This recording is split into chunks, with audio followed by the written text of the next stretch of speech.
It's pretty obvious that I'm an avid ArchiCAD user, somebody that believes in the software and its potential. So what I'm about to say might feel like ArchiCAD is the first year student who's pinning up their project on the wall, and I'm the tutor who's about to absolutely trash it. But it all comes from a place of love, I promise. The project I'm talking about, well, it's ArchiCAD's most recent subscription announcement, which to be fair has been a long time coming. So when I got the press release, I genuinely got excited. But you see, there was a problem, which we need to go back quite a little bit to solve. Normally, to purchase ArchiCAD, you'd have to go through the tedious task of emailing your local rep, requesting a formal quotation, waiting weeks and weeks to receive it, only to nearly fall off your chair because it's over $11,000 for a perpetual license. Plus, thousands and thousands of dollars a year to activate your service agreement and get upgrades for each and every new release. Naturally, you sit on that for a few days and finally you say, well, bugger it, because it's still cheaper and it's still better than those who shall not be named. Here's where things go even further downhill. In early April 2024, Central Innovation, the Australian reseller of ArchiCAD, announced to the world ArchiCAD is going subscription-based, effective immediately to all new users. So here I am thinking, incredible. ArchiCAD just became even more accessible to small firms and young professionals. ArchiCAD watched under the cover of darkness as the open letter to their competitors spread like wildfire in 2020, and they learned from their competitors' mistakes, aiming to offer a better product at the best price. All of which hopefully would have been done in a few clicks with this new subscription service. Now let's be honest, this really should have always been the case, and it isn't really worth patting ArchiCAD on the back for catching up to the rest of the industry to be able to purchase software and download it almost instantly. So if we head to www.graphisoft.com/buy now, we will find that it costs $5,780 a year, or 791 Australian dollars per month for ArchiCAD right now in 2024.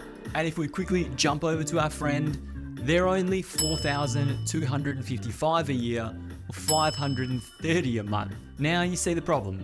ArchiCAD is more expensive than its competitor, by almost 50% on a month-to-month basis, when it was traditionally significantly cheaper if you upgraded every 3 or more years. To rub salt in the wounds, I shared my frustration with the Discord group. There's a link in the description if you want to join, it's completely free. All of the other architects from around the world shared their pricing, and the news is not good for Australian architects. For an ArchiCAD subscription in New Zealand, it's $5,611. In South Africa, $2,644.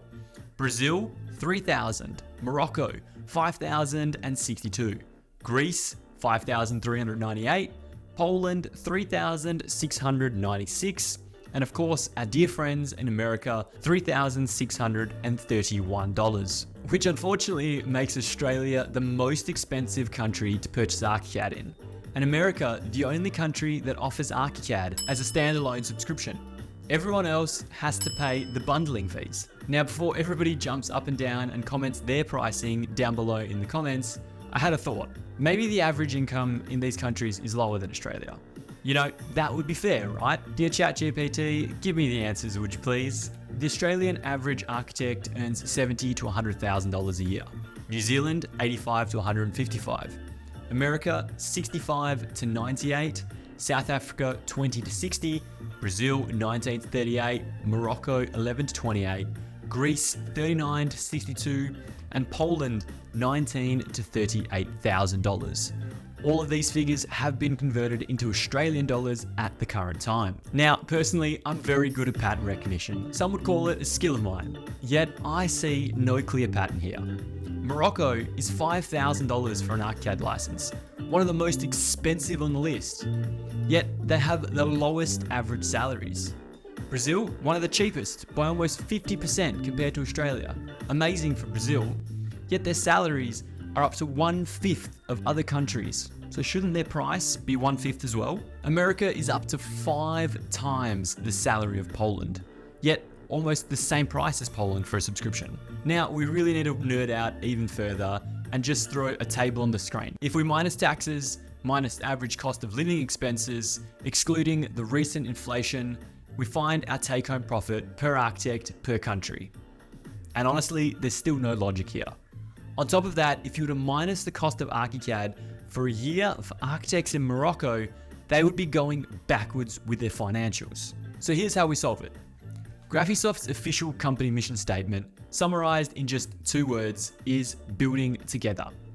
In order for us to build together, people need to be able to afford the software. Otherwise, they'll go elsewhere and the mission will fail. Good financial practice is to allocate 5 to 10% of your take-home profit on software expenses as a medium-sized firm. 2 to 5% for a small firm, which we're dealing with single people figures, so that would be considered a small firm. But for argument's sake, let's say 10% is fair for even a small one-person architectural practice, as it's an essential operating expense. Therefore, it would be reasonable for Australian licensing to be anywhere from $2,500 to $5,500. Currently, it's well over that, and additional software is genuinely required to be a successful architect. So it pushes it well and truly past 10%. With that in mind, Moroccan architects should be charged a maximum of $1,140, and Brazilian architects $2,340. The formula is repeated for each country, with potentially an added security layer of a geolocated license when signed in to prevent any misuse. Obviously, there is significant research into this topic required to provide statistically accurate data for pricing strategies. But the formula remains the same, and it aligns the price to the company's mission statement of building together. What do you guys think? Should ArchiCAD reconsider their subscription pricing method? Let me know in the comments down below.